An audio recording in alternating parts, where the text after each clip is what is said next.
here. And yes, I'm gonna get going. Director Engfer, Here. Director Koenig, Here. Director McPherson, Here. Director Cassidy, Here. Director Koopman, Here. Director Pollock, Here. Director Dillis, Here. Director Mayhood, Here. Director Smalley, Here. Director Stiles, Here. and Chair Perry.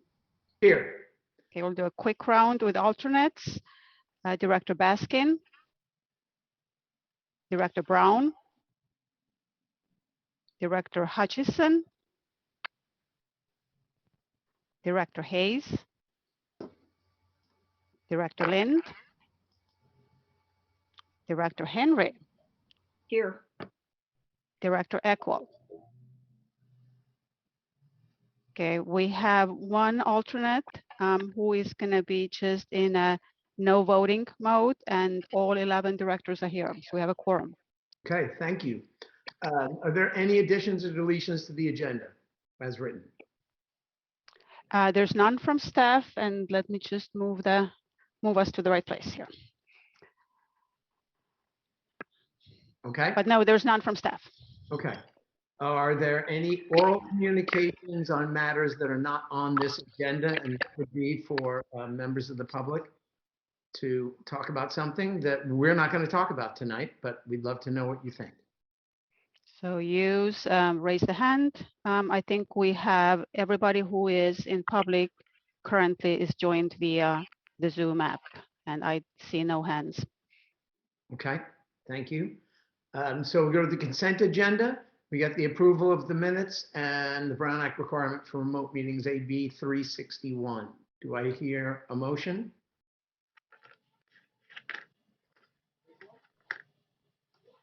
This is Engfer. I'll move the consent agenda. I'll second. Second.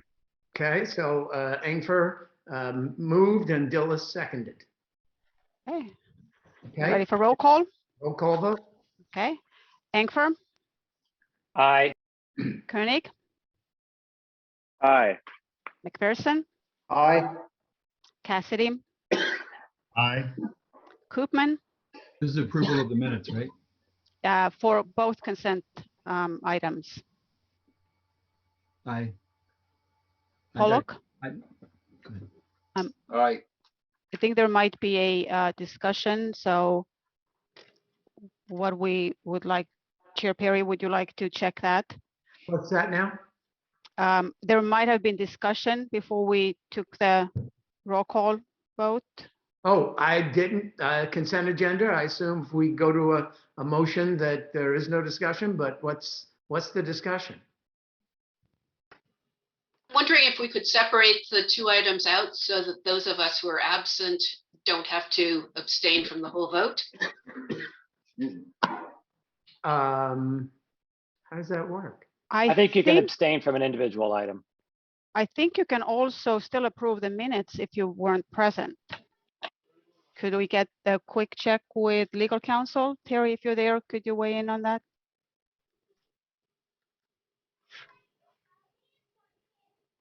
I think it's customary in our group for board members who weren't present to abstain. Can she abstain from one of the items on the consent agenda? Yes, she would abstain from 2.1. If a board member was not there, they would have the right to abstain. Okie dokie. Okay, so we're good with that. So we'll go, we continue with the roll call vote. I got Director Pollock, so we're moving to Dillis, Aye. Mayhood, Aye. Smalley, Aye. Stiles, Abstain from the minutes and aye on the other one. got it, and Chair Perry. Aye. Could I request that I also abstain from the minutes? Okay. Thank you. I'll correct that. We have 9 ayes for the first 2.1 item, and we have 11 ayes for consent item 2.2. Okay, the ayes have it. groundwater sustainability, GSP public comment consideration, and other recommended GSP updates. It's 2 parts. We're going to receive information on the draft GSP public comments, and then we're going to embark on another little journey to improve our land subsidence indicator in the draft. So let's just start with number 1. I think Georgina is going to take it from here.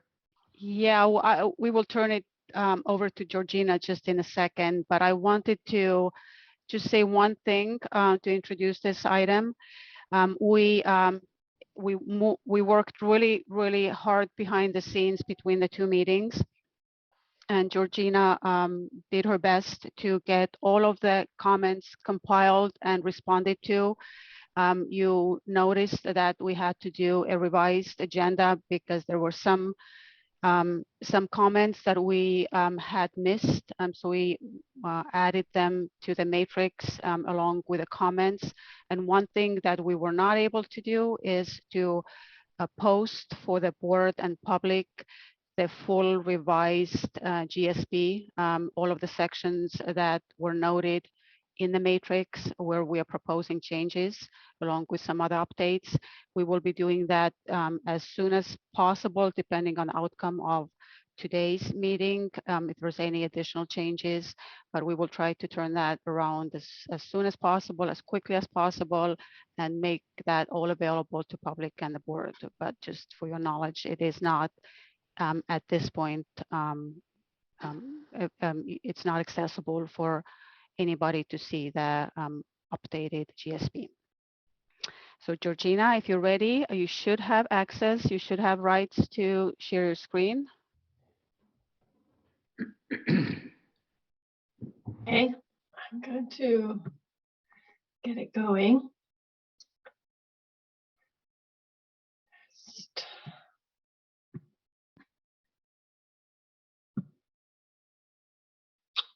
Okay. Perfect. You see that? Yep. Okay. Okay. Well, good evening, everyone. Nice to see you all virtually again here on this really lovely afternoon, evening, and I'm so happy that the rain that we had over the weekend, I heard that it didn't cause too much damage, and that San Lorenzo Valley Water District's using their surface water now, so I'm sure the groundwater is taking a sigh of relief, and is also soaking up all that rain that hopefully becomes recharge. So just wanted to mention that because that's on my mind a lot over the weekend. Okay, so we're going to dive into cover really this presentation going to show you 3 things: where we are in the process of the GSP again, and then summarize public comments received and how we're addressing them, and then there's some recommendations that I have for improving how we address land subsidence in the GSP. So where are we? We're very close to the finish line over here. This is a new symbol I put in there because we're oh so close. We're at this blue part of that's highlighted here. The board meeting tonight is discussing these potential changes to the GSP and the comments received. We have one meeting scheduled for November 17th, the next board meeting, because of Thanksgiving falling on when this meeting would normally be.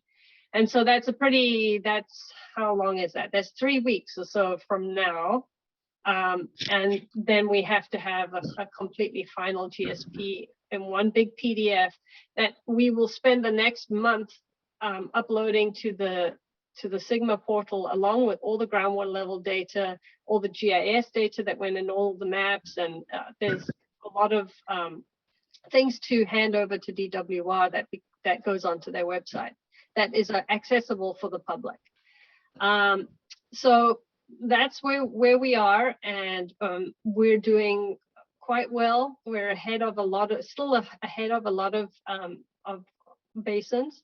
So we hope that things go smoothly for the next few months. Any questions on this before I go on? Yes, Jack? yes. I see Jack's hand up. Yeah, I have a question about the timing of that public hearing, the next meeting, and I know we have Thanksgiving to deal with. I did raise the point that that we have a city council meeting that night, so I'd only be able to attend the first 30 minutes.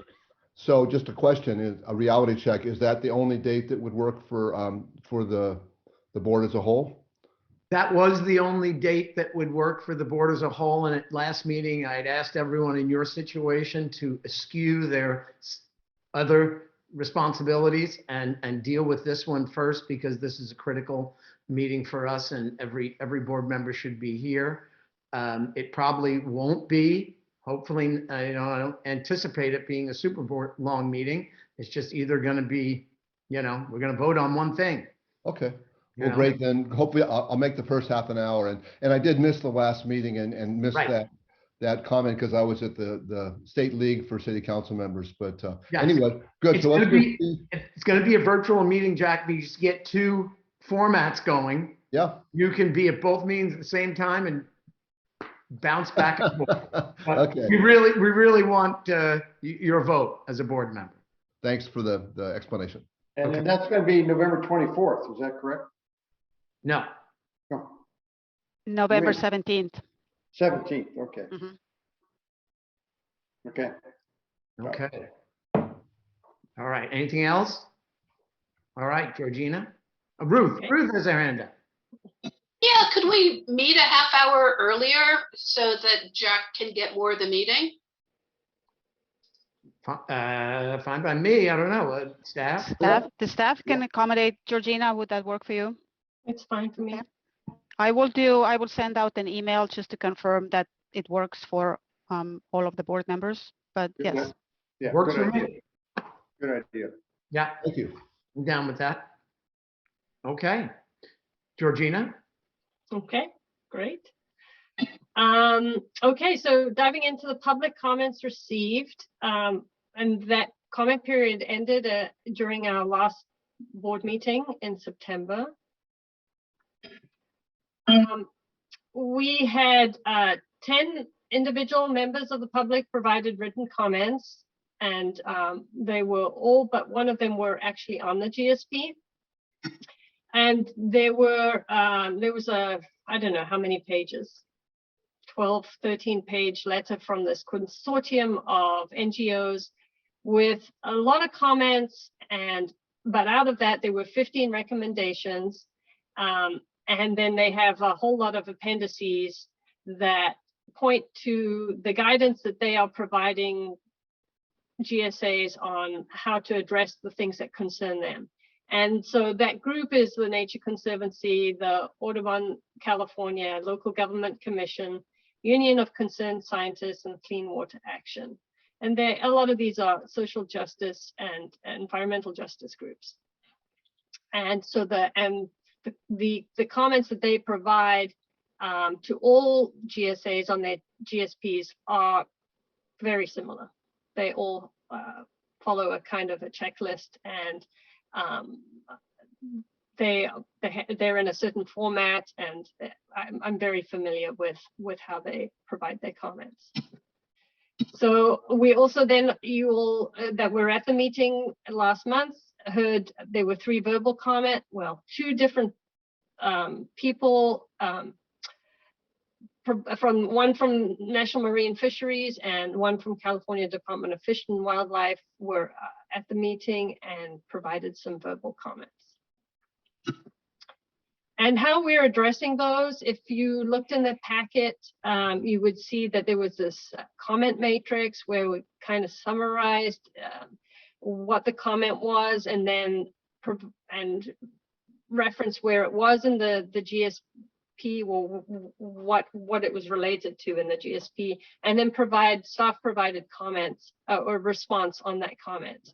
And that comment matrix is it's still being worked on, and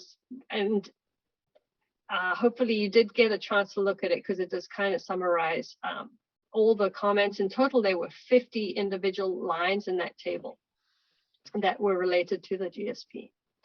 And those back here, we had the 25 recommendations from this consortium. I just put those into the comment matrix. I didn't put the pages and pages of comments that they had. I just put the recommendations because that's really all these NGOs are hoping that would be addressed in the GSP. And when we respond on the recommendations or comments provided by the public, there were really kind of three responses. One, we note the comment, we say, yes, thank you. Well, we don't say thank you, but we note that we've read this comment and we give a reason why the GSP would not be revised based off that comment. Sometimes the comment, the response is just to point them to the relevant section of the GSP that already discusses, the point that they're bringing up, or addresses that comment for them. And then there's also places where the additions and changes are made to the various sections of the GSP, and we mentioned there where that would be. And so these are the things you would see in the next version of the GSP. You would see that these changes had been made in those sections. Okay, so summary of those comments. So what was the content of those comments? And it's interesting. It broke down into kind of two groups. The first lot of comments were a lot about, the Santa Margarita aquifer. There was, I think they're private well owners who were very concerned about the Santa Margarita aquifer and its recharge. And whether the GSP contains projects to address that. There was one public comment regarding recommendations that the GSP should have to curb new developments and growth in Scotts Valley area. And then John Ricker, who he recently retired, and he was part of this process originally, and he very importantly provided comments as well, because he has a lot of facts that he was able to, well, not a lot, but some facts that he corrected. And then he had specific comments on nitrate minimum thresholds and impacts to beneficial users from nitrate in surface water. This is a project he's worked on for many years with the TMDL, and so he had specific comments regarding that. And then there was one member of the public that was talking about the Group 1 projects, which is water use efficiency, and some of the other projects that is kind of that are already being done, and that they should not be dismissed over more costly projects. And that person also opposed the inclusion of ASR and recharge with purified wastewater. And there were actually quite a few comments. So most of the comments were about the projects, I have to say. That was so far out of all of this that I've shown you, the first bullet and the last bullet are about projects. And then all of these three here, there were 5 comments from one member of the public focused on the Loch Lomond augmentation project and any recharge of the basin from using purified wastewater. And again, there was public was concerned about the project that talks about connecting Santa Margarita aquifer private pumpers to public water system if their groundwater levels go really down and their wells are at risk of going dry. And then again, the last comment here on this slide is about the significant cost of a lot of those projects that are included in the GSP and what the impact to the ratepayers. And so, as you can see, a lot of them are regarding projects. And I'm not going to go over the responses to each of these because it's in the comment matrix. And none of these ones on the projects change what we put in the GSP regarding the projects. The changes mostly are on section 2 and section 3, and I'll go over those. Those are John Ricker's comments on some of the factual stuff that he pointed out that we improved on. And then the consortium comments here, they had very many, and I'm going to try and quickly go through this list, but they're looking at disadvantaged communities and tribal interests. They want to make sure those are addressed right, and describe efforts to engage with those tribes if there are in the basin. And then more on the if there are data gaps in the groundwater dependent ecosystem and delineation, and then are there data gaps where we're not so certain about where surface water is connected to groundwater. And then a lot of this is very checklisty stuff. It's boilerplate. They do it for everyone, like I mentioned earlier. And so that's the thing on the managed wetland demands and their inclusion in the water budget. We don't even have these things in the basin, but they still put it in their comment letter. Then there was a question about the climate change that we used, and as I said, it's all of it is easily explainable, or we made some little changes to section 2 and 3 on the data gaps that are in those bullets there. And then the last two really summarizing the consortium comments is again more on the DACs and tribes and what would be the impacts on the chronic lowering of groundwater levels and degraded water quality sustainability management criteria on these groups of people. And then, yeah, that was pretty much it. They wanted a little bit more, so it's just adding a sentence here or there into section 3 to address those. Yeah, I will do this next slide, and then I would like to see if there's any comments or any. I'm sure people had a chance to look at that, at the matrix, and to hear what people thought of that. So all the comments that written comments that we received have been on the website since yesterday.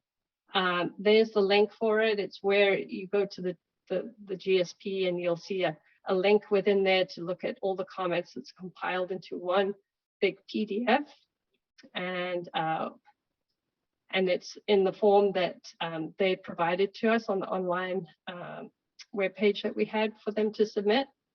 And then, and also then there'll be a final version of the comment matrix will also be posted on the website, so that it's not there right now, it's just in the packet. And as you know, it's still in a draft form. So once it's finalized, we will be putting it up on the website. Okay, I see Gail has her hand up. Yes, I do. And I've already contacted Georgina about this, but I'll just say it for the rest of the board. You all received a letter from one of our ratepayers for San Lorenzo Valley Water District, Deb Lowen, who felt her comments were not adequately covered. And I went back and I looked at her comments, and I have to agree, there's really only kind of one line. And in comparison to some of the other public comments, which we were quoted at length, for consistency, I would just like, for the record, for you to expand the section on her letter. I think you can address, I know how you're going to address all of her comments. It's just that out of consistency of the record of what the public was commenting about, I think we should expand her section. Yeah, just to get it in the matrix. Yeah, in the matrix. In the matrix. Yeah. And I agree. And there is actually some others that I will do the same too. And what happened, and it started because I got the comments, and some of them were on several pages. I thought I need to summarize them. And then I saw others, and I thought, there's no way I can summarize that. That's too much. I'm going to put the whole thing in. So I'm going to be more consistent when I populate that part of that matrix from, after this meeting. I'm going to go back and update that for the final. Thank you. I think it'd be better to err on the side of quoting, just because people want to be heard, and no matter what we ultimately decide. And I understand that, and I think that's all Deb was trying to get at in her email to all of us. Understood. Thank you. Thank you. Thank you, Gail. Mark, I think you were next. Yes, following along with what Gail just said, I took a look at the comment letters and compared to the matrix, and I didn't see in the matrix comments reflected from Frank Cheap and Bob Foltz. And was I missing something in that matrix, or did you not cover those two commenters? I saw them. Mark, I think you Okay. were looking at the old version. There was an updated version that was Oh, sent yesterday that Okay, included I didn't see that at-length yesterday's version. responses to Bob Foltz and the others. There was what, maybe four letters that had been missed in the first round, Yes. and they're highlighted in the updated version. Okay, So, I'll go back and look at that. Two other comments on specific comments then. On page 12, comment number 6, that deals with the ancestral lands. After reading your response, Georgiana, I recommend that the GSP, our agency or other agencies will notify the tribes about projects in waterways if we do that. Simply one sentence, so that it's a reminder to us if we do get to that point that we address that. That way, it's addressing that commenter's concern about projects in waterways. And the second was on comment 16, similar on the ancestral lands, where you explain in somewhat detail as to what we did to contact these the ancestral tribe and explain, well, it's another tribe instead. Here's what we did. Is it appropriate to incorporate that into section 2.1.145 in briefer detail, but just to explain, here's what we did, so that that question doesn't come up in the future? Okay. Georgina, any?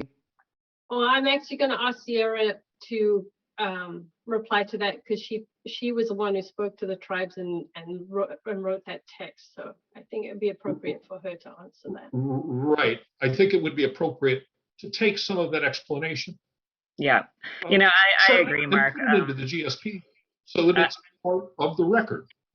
I think that's a really good idea, actually. I think we can do that pretty easily. There's not much written there. It wouldn't be more than a couple sentences in section 2. So I think that's a great idea. It's simple. It makes it a more complete GSP then. Yeah. Addressing those points. Thank you for that comment. Thank you so much, Mark. Doug. Thanks, Chris. And Mark, I support Mark's suggestion, appreciate staff's response to that. That was one of mine as well. In general, I want to commend staff on their thorough and thoughtful and respectful responses. Reading through the matrix, I felt that you really took on board the comments and questions and concerns that folks had voiced and addressed them in the main quite thoroughly. So I really appreciate that work and look forward to seeing the revised draft as it comes out. The only remaining comment I have relates to comment number 48 about this general concern about costs. And I think we're right to identify that, you know, we expect that we're going to be cost conscious, but I think we could be a little stronger there and even reference our guiding principles where it's one of our key considerations is cost, of course. You know, it's not a cost is no object situation. And it may also, there also appeared to be some confusion among the public about who's going to pay for this stuff, and that, you know, the agencies and entities that are involved in performing the projects are going to be shouldering those costs. And maybe that just needs to be punched up a little bit in the GSP so they recognize it's not all going to be on Scotts Valley or SLV necessarily. That's all I have. Okay, great. Thank you, Doug. And I agree with that. It's all, and the fact that none of these are all possible projects, you know, especially in group 3. You know, it's not like any decisions have been made or any feasibility has been determined, but that being said, anybody else? No hands from the board, but I do have a written comment from public, and I'm gonna maybe ask, and it is from Frank, and Frank has a hand up, so I'll ask if we're ready for public comment. I'll turn it over. Always ready for a comment from Frank. Frank, you should be able to speak now. Okay, yes, thank you. And thanks everybody for the work. I mean, this has been a long haul, trying to synthesize all the public comments, multiple agency comments into a matrix and make it consumable for both the board and the masses is certainly most appreciated. So what I guess I just heard a couple things. One is that the comments that were received have not been incorporated into a new draft. That draft is still in process and has yet to be shared. Is that correct? Yes. Okay, thank you. And then the meeting that's coming up for the public meeting where it's the intention of the agency to present the new and improved GSP to the public. I did not hear much about public promotion and PR and sort of the essence of trying to ensure the highest number of attendees to that meeting. Maybe if whoever's responsible for that could respond, because I know that's always a challenge. I think, I'm not sure how many folks are on from the public tonight, but it's always a challenge to get folks to come to public meetings. Yes, Frank, we've got on the agenda, we have a public outreach update in the staff reports from Kelly. Okay, super. I didn't see that. All right, So- those are my comments and I do appreciate it. Thank you. Thank you, Frank. If I may, Chair Perry, this is going to be a public hearing. So in addition to our regular trying to, and we have been already publicizing that the board is considering adopting the GSP on November 17th. So the newsletters that are going out, newsletters from Santa Margarita, also, at least on our part, Scotts Valley Water District, we have been promoting that coming up.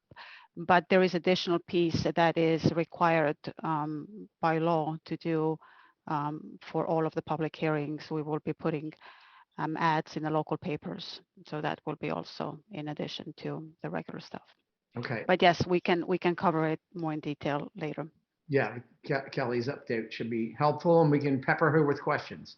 We have Kelly and we have also Jennifer both Great. here. Okay. Oh, right. Yeah, I see that. Yeah. Yes, summer. Yeah. Okay, excellent. Gail has her hand up. Yeah, this is a little bit following on from what Frank asked, and that is, given that our next meeting will be this public hearing, but we have not seen a final draft of the GSP, I know there's certain things that I would like to read in that final draft to make sure that, for example, that we didn't overreact to some of the comments. Or another thing that I want to make sure is in there is that we have more statements to the effect that our ability to undertake many of these projects will be dependent on outside funding, because I think the previous draft was weak in that regard. And so I guess what I'm trying to ask is what is the mechanism for us to respond?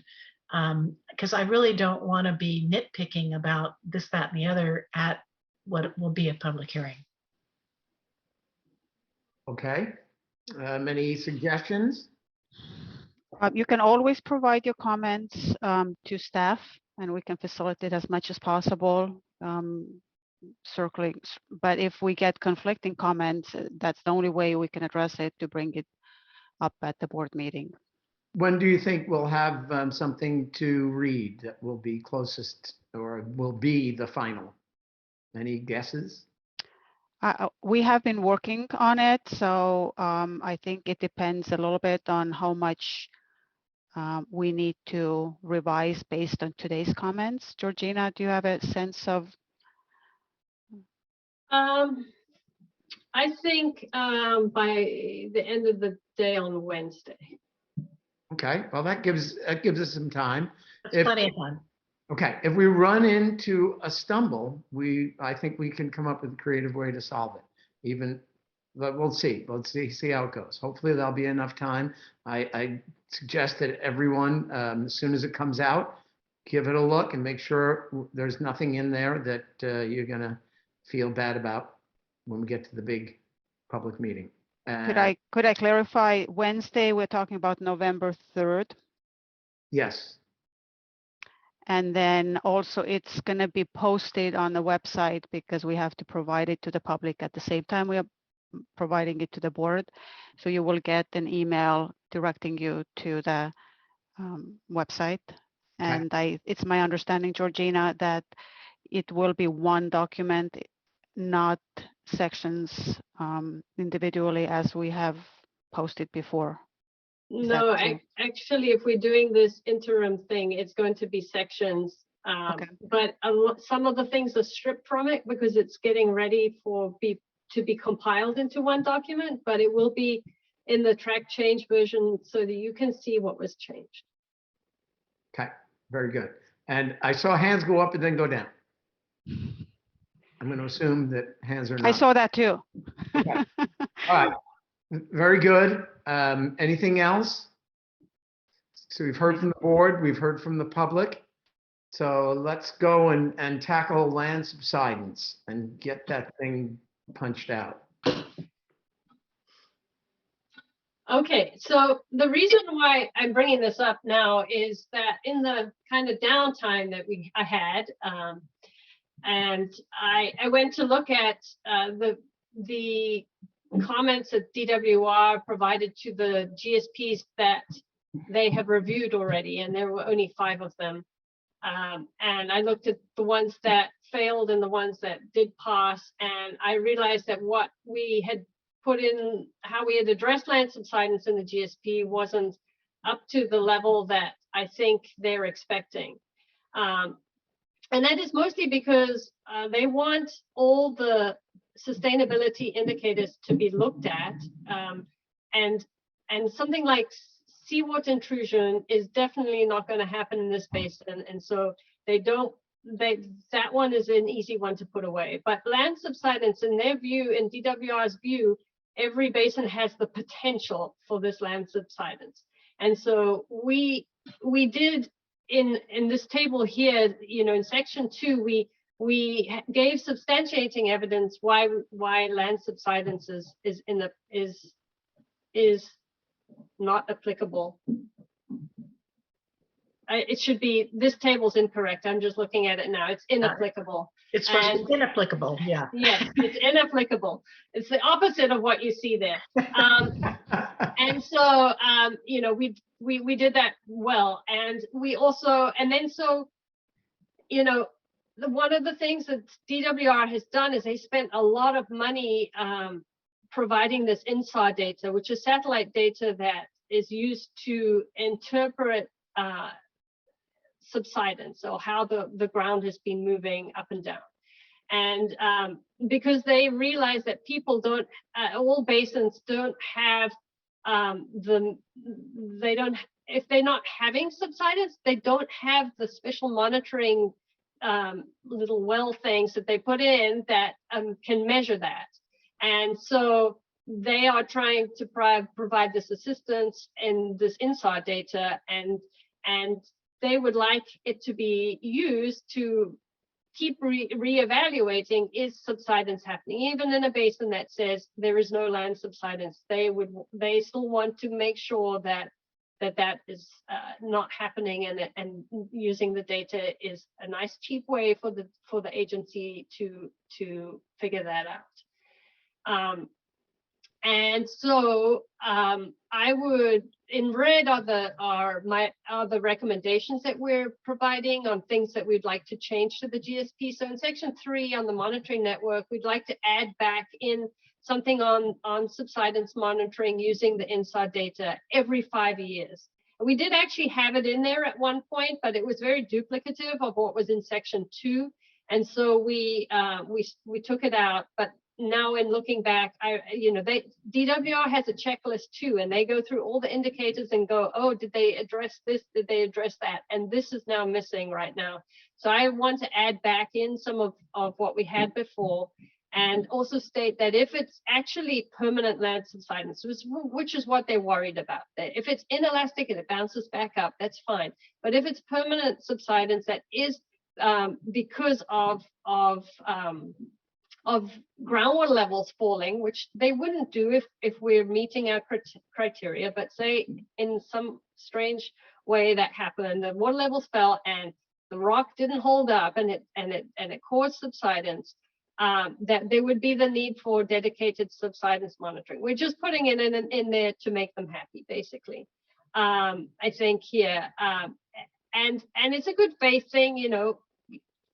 And we also have to make sure that subsidence is being caused not by the fault that's the Zion-Tier fault that's moving and creating some changes right in the basin. It's got to be because of the withdrawal of groundwater from an aquifer that's collapsing. And again, that's highly unlikely in this basin because it's the aquifers are, and even the aquitards are rock. They're not unconsolidated sediments. They're hard rock. So that's what I had here. I'm going to go on to the next one, and then I'll come back and ask if anyone has any questions or comments again. Okay. And then on so that was the monitoring network. And then when it comes to the sustainable management criteria, I do think that we should add, just for completeness, a statement of significant unreasonable land subsidence, what the agency would consider significant unreasonable, and then add, so one of the things you could do is say that, you know, reason why you don't have to set any minimum thresholds or measurable objectives is that if we are able to keep groundwater levels up high by meeting the other, well, higher than they have been historically, which is basically the criteria for all the other indicators that do apply to this basin, that will ensure that land subsidence doesn't ever happen in the future if by some reason it does. I mean, if by some reason the rock suddenly is not holding its structure, again, highly unlikely. And then also add that if during implementation of projects, the basin experiences conditions of inelastic subsidence due to groundwater use, that the agency would develop specific land subsidence SMCs in an update to the GSP. Again, it's just checking that box off, saying that if this very unlikely thing happens, this is what we would do. And so those are the, I think those are the things I'm recommending to change in the different sections of the GSP related to land subsidence. And I'll hand it back to Chris. Okay, I'm gonna bet that Gail's gonna say exactly what I would say, so I'm gonna let Gail say it. Well, I don't know about that. I'm pretty sure. I just I'll preface what I'm going to say by the fact that Georgina knows that I spent a lot of time editing the geologic section, and in particular this section on the differences between aquifers in consolidated versus unconsolidated rocks. And so with regard to section 3 here, I think we need to add a strong statement in the revision that in using the INSAR data set, it will be important to distinguish between elevation changes that result from tectonic deformation due to the proximity to active faults and the deformation that results from land subsidence caused by groundwater extraction, for example, that you could see over in Mid-County. It's also going to be important to take into account small seasonal elevation changes that can result from changing moisture levels and expanding soils. And also we have to respect the fact that there is an intrinsic precision of these kinds of measurements where you're taking two measurements and you're subtracting one from the other, which means that this small calculated changes may not reflect anything that's an actual surface movement. And so I just want to make sure that we add these statements to make sure that we are dealing with this data correctly and are not, as we did in a previous version of the GSP, reacting to non-significant changes as found in INSAR data. So that's on section 3. And then on the next page, I think that we should get rid of the second bullet point. And the reason is that we argue that basin geology makes land subsidence highly unlikely because the aquifers are in consolidated rock, so they're not going to compact the way they do in unconsolidated sediments. So because of that, because of the geology of the basin, what we do with regard to other sustainability indicators is essentially irrelevant. And stating that if we meet our other criteria, all will be well with ground subsidence, to me, makes no sense. And in fact, seems to undercut our argument, as if we're saying, well, we're not really sure that that's a true statement, that the geology is not going to allow subsidence. So just in case, we'll throw this in. And I think that actually weakens our argument.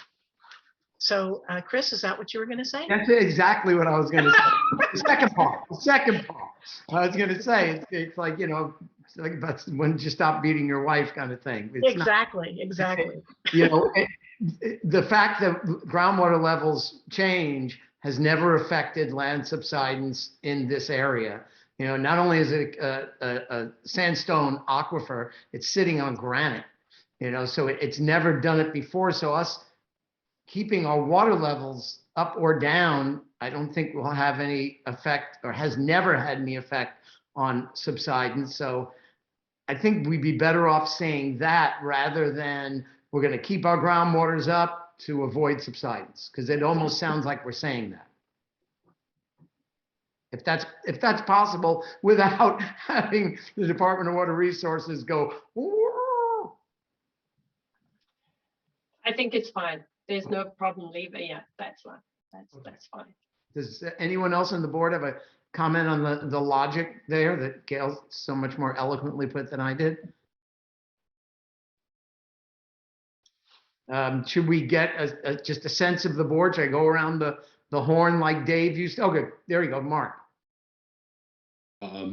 As a scientist also, I agree with Gail's comment. No, we don't need that second bullet in there. We shouldn't be attempting to defend this use by saying, well, we're going to keep the water levels up. So it's not, no, we don't need that.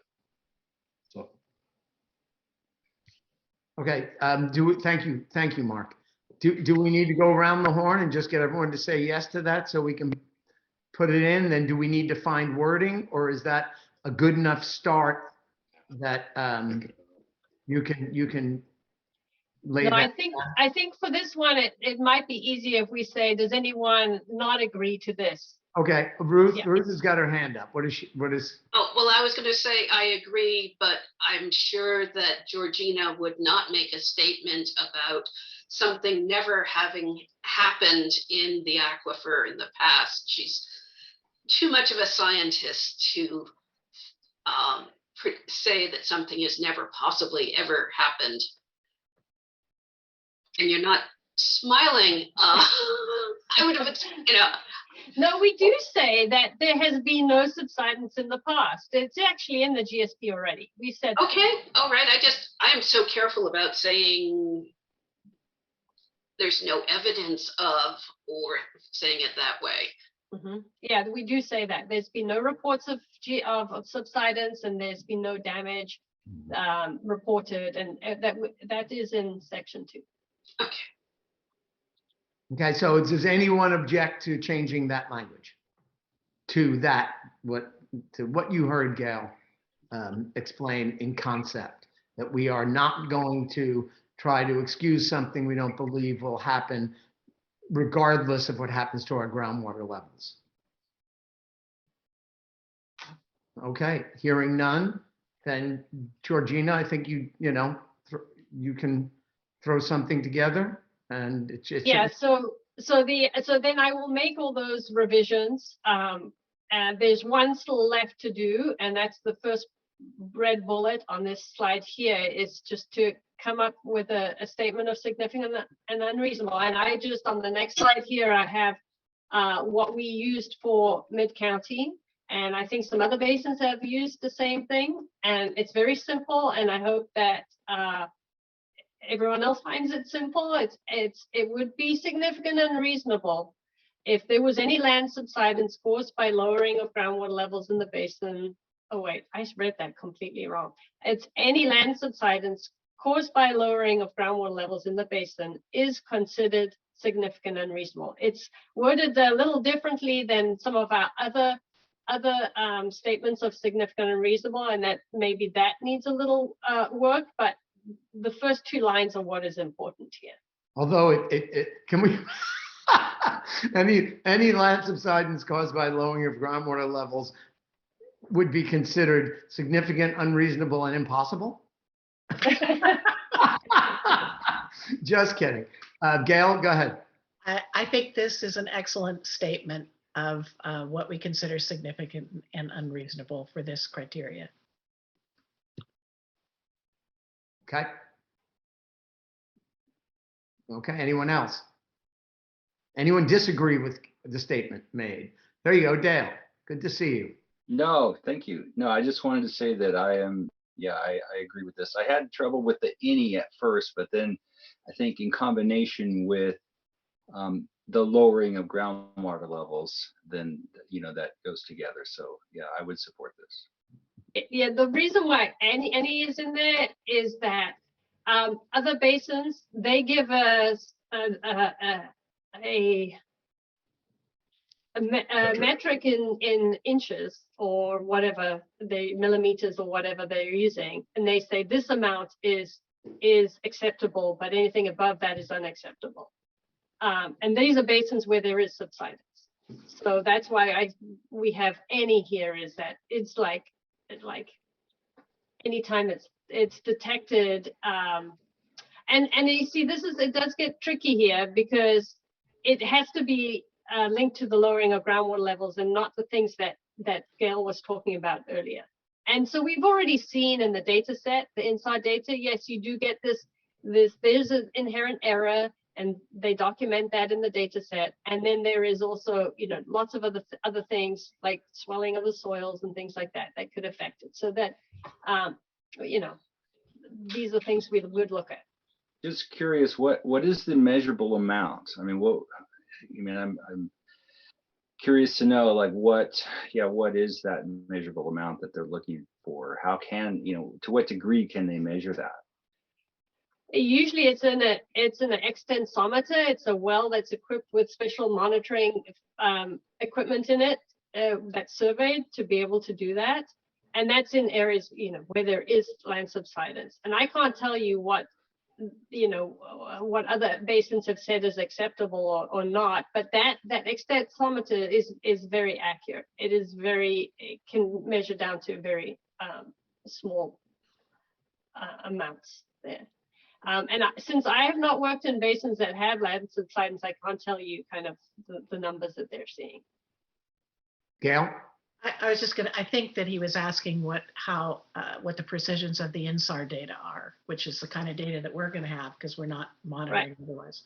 And those are, I don't know, you correct me if I'm wrong, but I think they're on the order of a couple of centimeters, something like that. Yeah, I did update the GSP for the public draft to include that information per Gail's comments before. I don't remember what it is. So in other words, it's pretty sensitive. So you make passes every year, or well, they make passes more frequently than that. But if we're looking at it every 5 years, we'll definitely pick it up if there is any. And that's why any is okay in this particular case. And the other thing is you would have to see like a bullseye of the subsidence around, say, some of our wells, right? That would be the indication, as opposed to places that are subsiding or appearing to subside near faults because one place is going up and another place is going down. So that's what Georgina was saying about how you would have to tie it to the extraction of groundwater spatially. Yes, very good. Okay. Anyone else have a comment or disagree with anything that's being said, I should say? Okay. I think I'm suggesting that we will do a formal vote on this because it was written into our agenda. Let's go around the horn then. We need a motion. Roll call? We need a motion first. Okay, so this is not just a sense of the room. This Right. is actual. Okay, can we get a motion to have staff, Georgina, draw up language? You want to do the No, statement? this one, just Yeah, this one. Okay, Approve the statement of significant and unreasonable. who's going to move that? I will. I move. I'll second. Go ahead. I move that we adopt the proposed statement of significant and unreasonable land subsidence. Ruth, and you second? I second. Okay, so Mayhood and Stiles, and a roll call vote. Okay, we'll go Ankfer,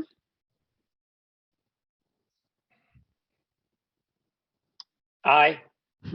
thank you. Koenig, Aye. McPherson, Aye. Cassidy, Aye. Koopman, Aye. Pollock, Aye. Dillis, Aye. Mayhood, Aye. Smalley, Aye. Stiles, Aye. and Perry. Aye, Unanimously, passes unanimously. okay, well done. Okay, and then Georgina's going to provide us with some language for the other bullet points. Yes, you'll see that in the draft that comes out Wednesday. Okay, wow, well done. So that takes us to staff reports. Oh, wait, let me just ask any input from the public and or Frank Cheap. I see no hands. Okay, so that takes us down to staff reports. Just gonna quickly switch the screens here.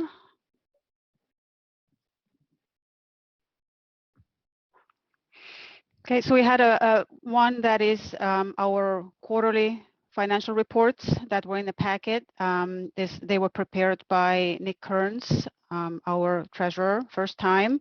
He followed Stephanie Hill's format, so hopefully that worked for you. If you have any comments, he's not on the Zoom call today, but if there's any comments or questions, I can try to answer or take them back to him. Any comments? There we go. It is Doug Ankfer.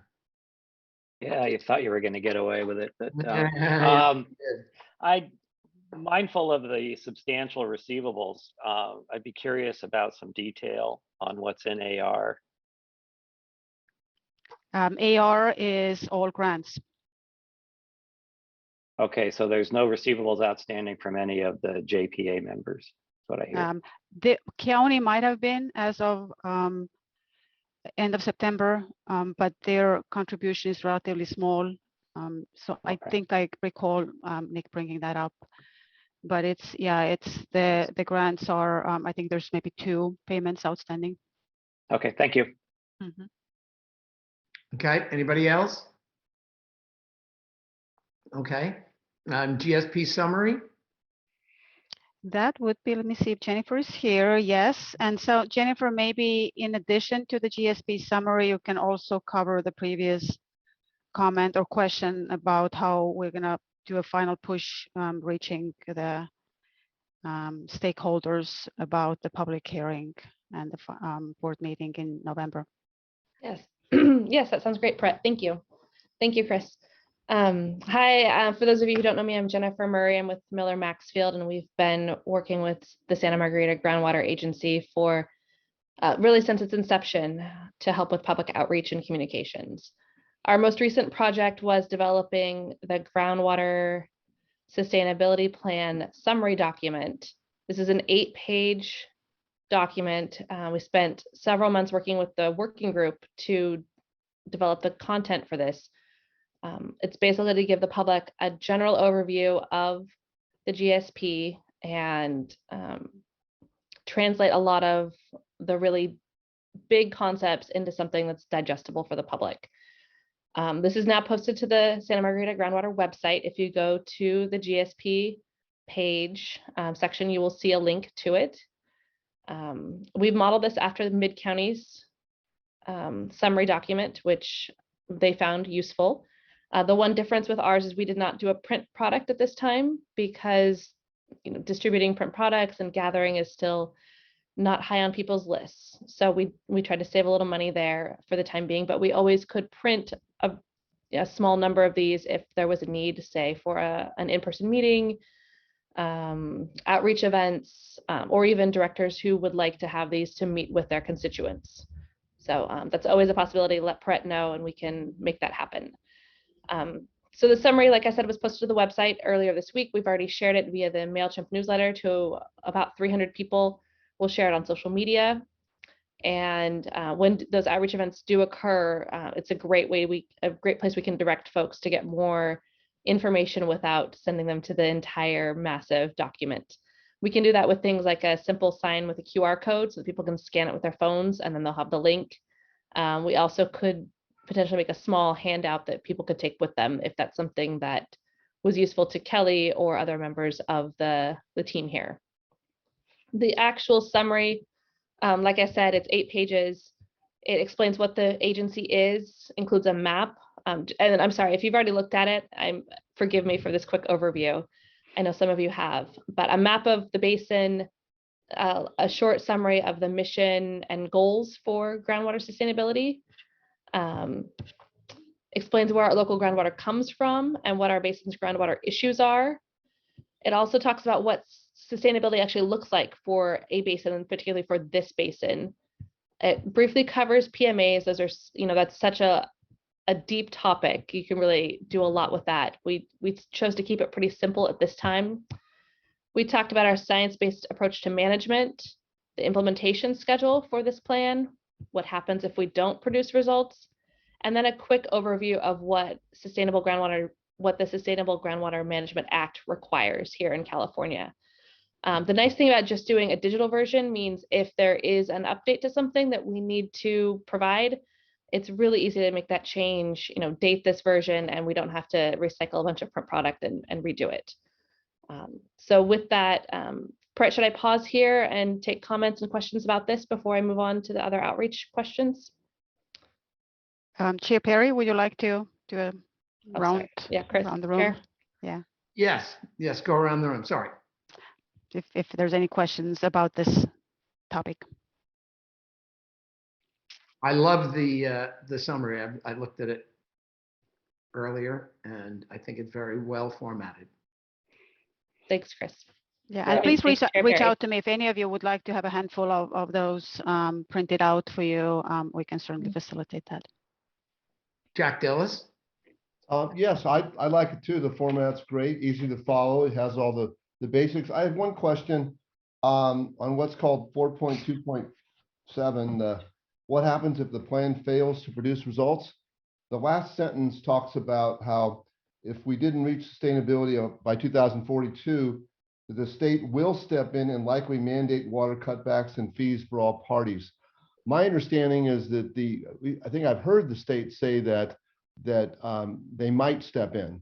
So I don't know that that's an absolute. Now, of course, they would have an interest in stepping in if we had a problem, and we don't expect to.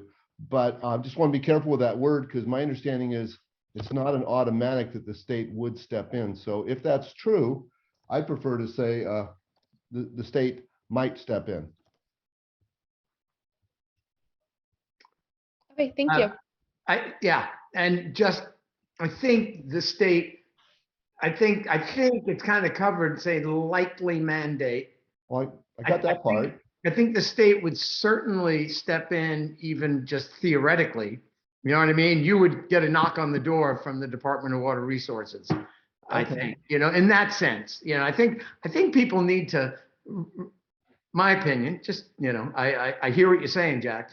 Yeah, I'm just thinking of other situations where, like, if a school district has serious financial problems, the state steps in and takes over for a while. Right. So I have those kind of images with the use of that. Well, and I think Dave Seppos would tell us that, I think that's the stick they hold over us, is that if we can't do this ourselves, they'll come in and do it for us. Oh, I get that. I want to do everything we can to avoid that. Right. I just, see, I think it totally makes sense to say can step in, maybe is a good way to put it. What do you think? That works for me. Yes, I would tell you that. Yeah, thank you, Dave. I think Ruth was next, if I didn't get that right. Georgina, sorry. Ruth? I like saying the state has the power to step in rather than can. It's a little scarier Yeah, there you go. while we're wordsmithing that. But Yep. good point, Jack. Yeah, that works. I like that. Georgina? No, I think Ruth's suggestion is good. Yes. Strong but flexible. Okay, we can make that line edit. Thank you, everyone. Wow, that was quick. Bruce, and then Dave Seppos. Who is that masked man?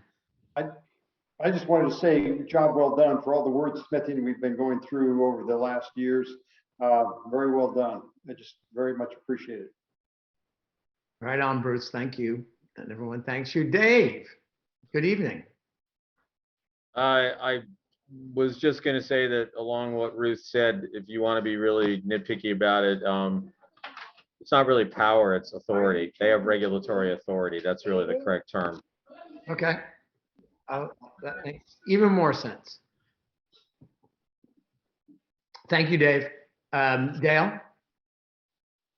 Well, I just want to, in light of tonight's discussion about, the subsidence, I know there's only 4 indicators that are listed here.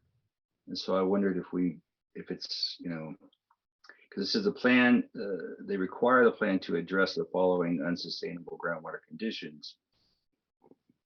Should we not list the 6 that they require? Just the 4? Georgina? I don't have it in front of me. I can't remember exactly what it is. We could just add something about 2 others are not, and say land subsidence, seawater intrusion not applicable. I can't remember exactly what that looked like. But.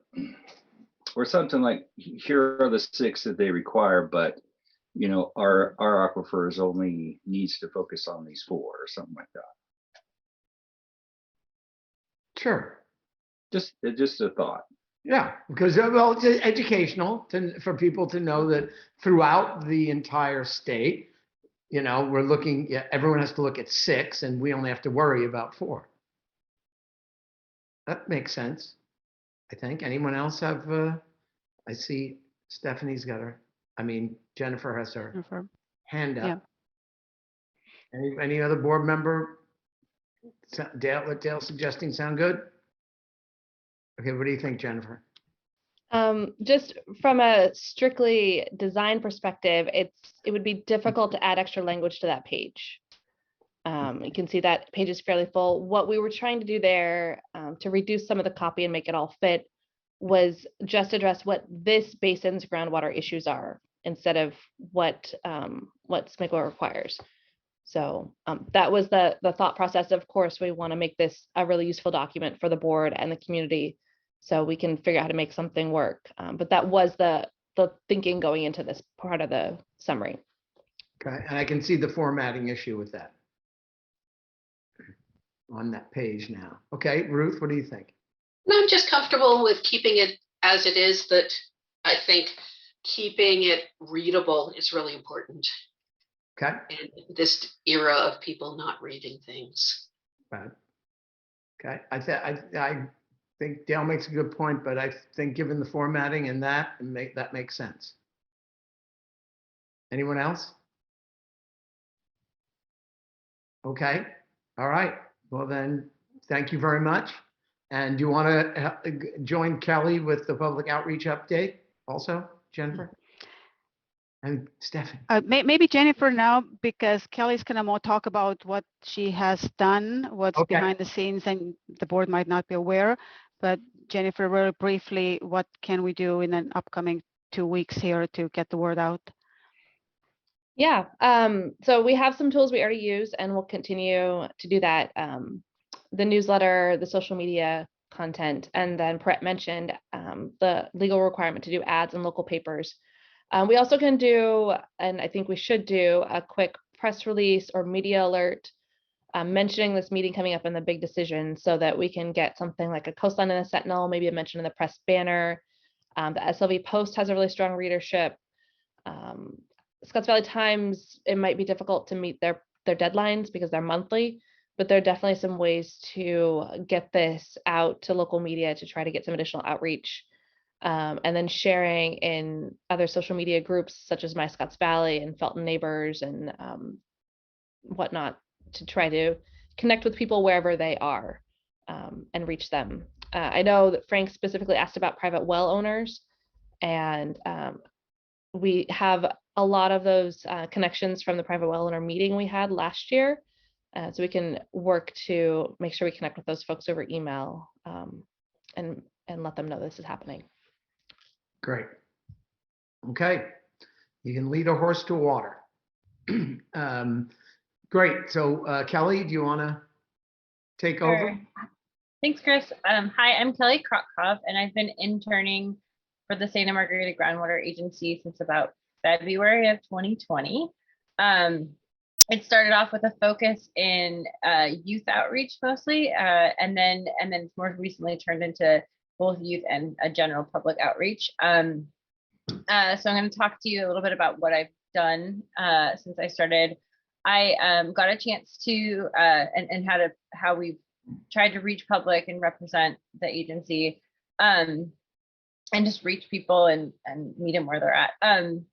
I was able to present to a high school science class, local high school science class, and I presented to them about groundwater and salmonids to fit within their learning needs. And that included groundwater basics. And we talked about the Santa Margarita Basin. We talked about where their water comes from. My favorite answer when I ask, where's your water come from, is when they say the sink.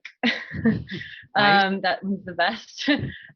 We also talked about how our climate interacts locally with our water resources and how that interacts with local threatened and endangered species like coho and steelhead. It also gave me the opportunity to connect with a local science teacher who is open to future collaboration like that.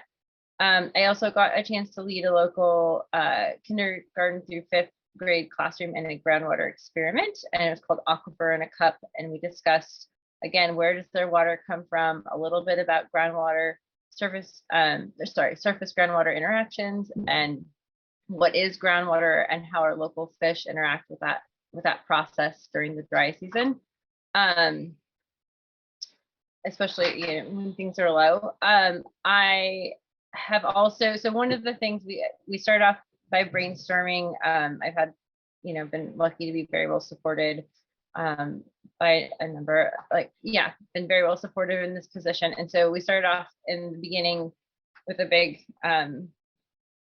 ideas of how to reach people, and then COVID hit. So one of the ways that we attempted to reach people where they're at is I created a groundwater steward program, and we actually just happened to have 2 more people are completing the final program this week, which was pretty cool.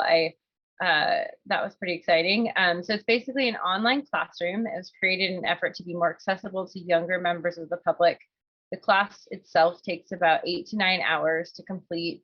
Plus there's another hour where they play the Margaritaville game, and they get to experience what it might feel like to be a water manager. And the class is mostly asynchronous so that students can do it on their own time, on their own schedule, and then we play the game at the end. But there is a little back and forth where we try to have some dialogue, and they do quizzes, and I can respond to some of their questions as well. The classroom is kind of, the idea is just a boot camp in basic groundwater of the Santa Margarita groundwater basin. We talked about background information just relating to what is groundwater and watershed basics.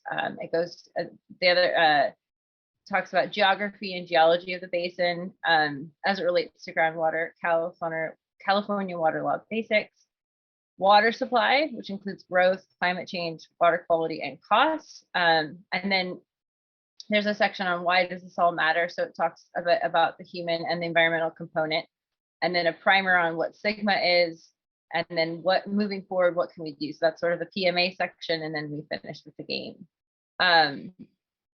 So that's been kind of a cool thing to run. We haven't had we've offered it as best we can, and we got lucky. One of the local high schools was willing to offer some credit for it as well. In more recent days, I've been able to do, or more recent months, I've done some community events. As most of you probably know, we had the Santa Margarita Groundwater Agency community event at the end of July, and with many others here, I helped do some of the organization of the overall event, along with planning some children's activities that were related to groundwater, with the intent to be more accessible to families and yet maybe younger people. The activities were related to groundwater, and some have also gotten used at other events. So then I've done also, so there was an activity that, tried to get people to imagine how much water they're running a faucet, or there was a fishing game where we had a display on groundwater, surface water interactions and climate influence. I have a cool, awesome aquifer kit, which focuses on like, what is groundwater? What is the water table? How does that interact with streams? And then we had a make a water wish station, so kids could write a water wish or hope or a dream for the future as it relates to water. I took a few of those activities and spent a few days at the Art, Beer, and Wine Festival in Scotts Valley, and that was really fun. I also have been able to do some farmers markets with the help of definitely some of you guys.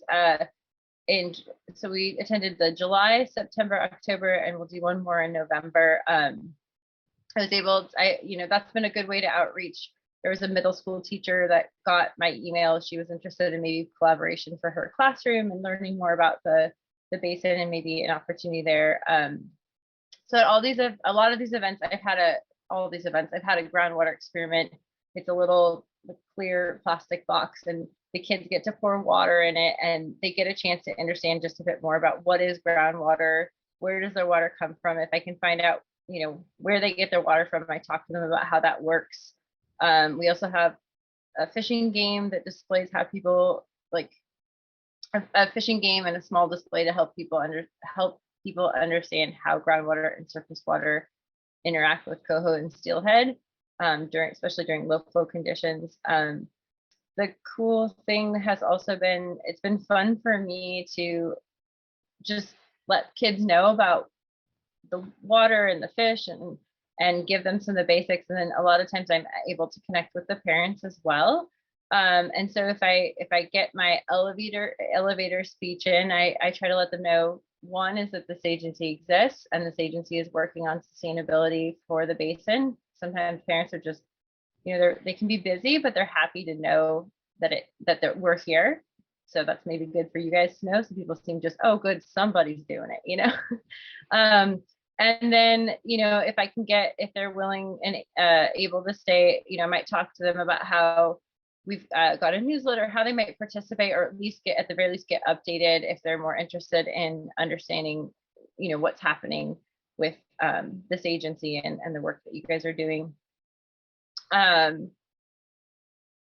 and yep, I went fast through there. So that's pretty much what I've been up to. And I heard, I heard what Gail said about making sure the public knows that this November, that the next meeting is the one that the approval is going to happen. And I just want to also respond to Gail's comment about I have been letting them, when I get a chance to talk to people and they're open to it, I do try to let them know that we've been working on a plan and that the final will be in January. And when it was open for public comment, we let people know, if we were at a farmer's market or the festival. So I did my best without being overly aggressive to let people know that it was happening.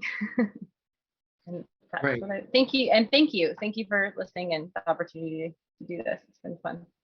Thank you so much, Kelly. It has been great, and I've been with you out there at the farmers market, and I love that little plastic, demonstration. I took video and sent it to my grandkids. I got a kick out of it. Ruth. Awesome. Ruth. Yes, I'm here now. Kelly, very good. You did a really good job on a pivot, starting just before COVID.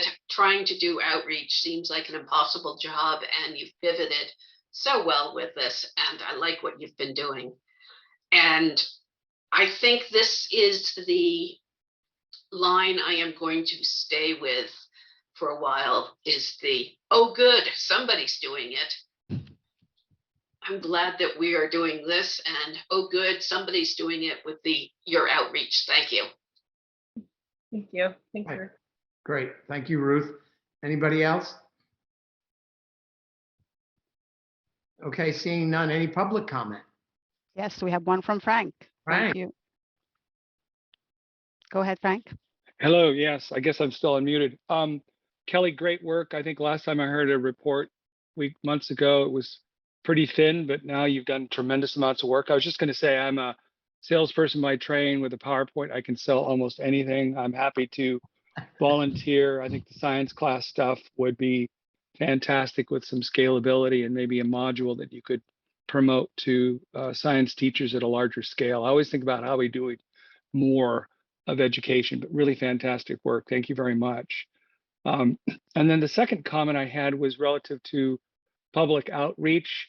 I do know the county has a database that essentially any private well owner that was permitted, which goes back, I guess, to the 60s or 70s technically, they know who that is. So I know that we have email addresses from previous webinars that we've done for just the private well owners. I think the response and attendance was quite limited.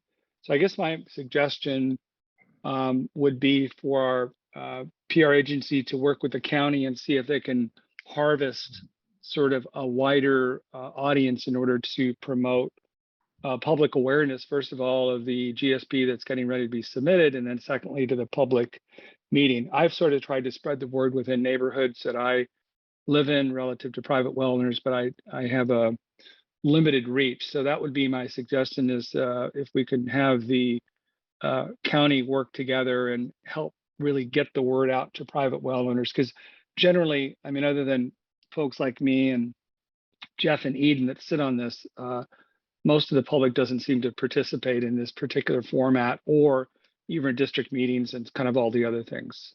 So thank you. Those are my comments. Thank you, Frank. And yes, I know that we have used the county, they mailed out postcards. We've used that data set, that database to contact the private well owners. And I would imagine that we'll be doing that leading up to the upcoming meeting. And anyone else? Okay. Great. Thanks again, Kelly. That's wonderful. Administrative report. I'm gonna say, huge thank you to Kelly before I get into my really boring but quick administrative report. She brings a smile to my face every time we have meetings about twice a month, talking about how we can support her, and she feels like there's a whole team behind her, and it's not. She's a mom who has kids herself and who keep her busy enough, but she finds the energy and time and comes up with all those creative ways to engage. So one idea I have for maybe for the two private well owners we have on the board, if you're available and would like to be at the last farmers market here, what happens to be before our public hearing, that's a great way to connect and hopefully attract a few of your fellow private well owners to come to join those meetings. So reach out to Kelly or reach out to me and I can connect you. And I will be coming to the board. You have authorized me to spend a certain amount of money on this program. We're getting close to having it all spent up. I think it's a great return on investment. So I will be coming to you asking to extend the program at least one more cycle, because as much as the GSP is done, the work is just starting. And I think the more we can get the information out there and engaging with a young audience, that would pay it multiple times forward. So with that, I have just two quick updates. Pursuant to our procurement policy, I inform the board if I have executed any agreements that are not that are under the threshold that come to the board under 50,000. So recently I signed an agreement with Montgomery and Associates for the GSP first annual report, and it is due this spring. So that means that we need to be working on it now. I did check with the chair and vice chair of the board. Montgomery would be the only vendor or consultant who is really able to step in and get this first one done. In the future, we can do a more competitive process if the board wishes to, but it was $44,980 for the work to be done. And from my personal experience, because we have Scotts Valley Water District has been doing similar reports for decades, I think it's a very reasonable price for this product. And the second one was with Regional Water Management Foundation. It's an amendment to the existing agreement. They are a nonprofit entity that has been doing our grant administration.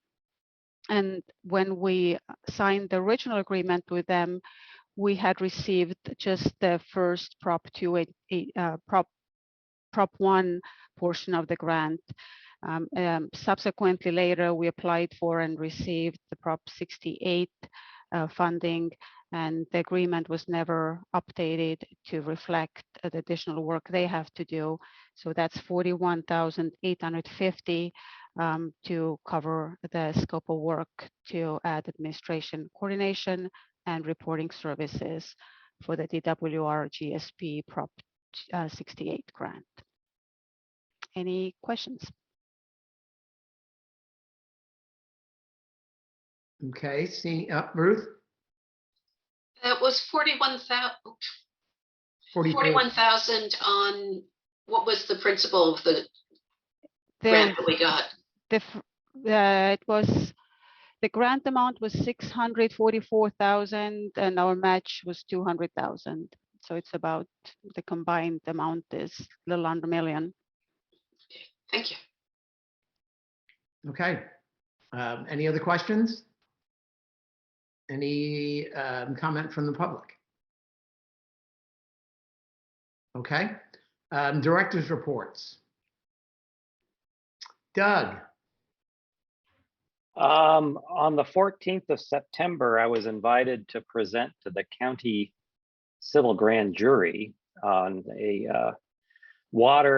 Santa Cruz County water primer, basically, which leads me to believe the grand jury may start considering some water issues on this cycle, but they didn't tell me what their conclusions were based on what they learned from me. And you'd be sworn to secrecy if they did. They'd hunt me down and kill me, yeah. Okay, that's interesting. Very cool. Anybody else? Jack? Yes, I just want to report that earlier this month, I was out with Kelly and with Doug and with Ruth at the farmers market, and I encourage other directors. I was hearing earlier a call for our private well owners representatives on the board. It's fun. People are very interested in water, and it's a chance just to get out and talk about water sustainability in a nice area. So people are really interested in talking. So I encourage others. Okay, great. Good job, Jack. Anybody else? Okay, I'm just going to give a quick recharge update. As you know, as a builder, I've got a project in Scotts Valley that's almost done. It has a rather large recharge structure that is down on Scotts Valley Drive, happens to be in the upper layer of the Santa Margarita Aquifer. It holds between 28 and 30,000 gallons of water when it's full, and then it tops over to the storm drain once it's filled up. This storm, I went out there on Sunday and it was pretty much full. So that means, it probably topped over a little bit on Sunday night. Monday morning, it was right up to the edge. And this morning when I looked at it, it was bone dry. So that was a very quick recharge. It recharges about 20 inches an hour. So it was, I know, the state doesn't even let us use that number. Because we did an actual, perk test. 8 inches an hour is the most they'll let you use in your calculations. But I was surprised. I guess that's how dry the upper level of the Santa Margarita was. And that water will probably wind its way to Bean Creek, down Bean Creek Road. But I was impressed by that, and I hope it continues with more rain this winter. Ruth. Yeah, so is this recharging more than the original? Are you stopping runoff and making sure that that recharges? I talked to Georgina about this today, and she thinks, and I kind of agree, that given the loss of evapotranspiration, because it was a heavily grassed kind of a acacia forest there before, that certainly in this early rain event, she thought up to 50% could have been lost to evapotranspiration as opposed to just going directly in. And especially in small rain events, you get 3/4 of an inch or an inch of rain on a big grassy field like that. It's not going to, it's going to get sucked up by the vegetation. But this goes, from the impervious surface, goes directly into the recharge, which is, like I say, in the upper level of the Santa Margarita. It's pure sand when we dug it out. So it's a very fortunate location, and it worked very well, and I hope be working well into the future. Any other reports? Okay. Future items. The event calendar, we have Aqua is coming up, fall conference down in Pasadena. I'm going to be going. I think one of our board members is going. They're excellent educational opportunities, and as that we are members of Aqua, the Santa Margarita Groundwater Committee, everyone is eligible to go. There's an expense involved, and I don't think we have it budgeted, but individual agencies will often pay for that. Obviously, the water district is paying for myself and another board member. And I recommend it to anyone who is interested. A lot of good educational stuff, a lot of good seminars. There's also a virtual component. So if any of you are interested doing that at Santa Margarita, we do have it in Santa Margarita's budget to pay for the registration, not for the travel, but if anybody wants to do the virtual, you can go to aqua.com, check out the program, and contact me if you're interested in signing up. Okay, great. All right, any other comments? Seeing none, I have to apologize to Lois. I promised her this meeting would be 1 hour and 20 minutes, and here it has gone, I said 20, didn't I? So yep. Here it's gone 1 hour and 35 minutes. So you're forgiven. Thank you, Lois. If I can have a motion for item number 9. So moved. I'll second. Okay, Eden comes. Eden never fails with that. If there's no objections.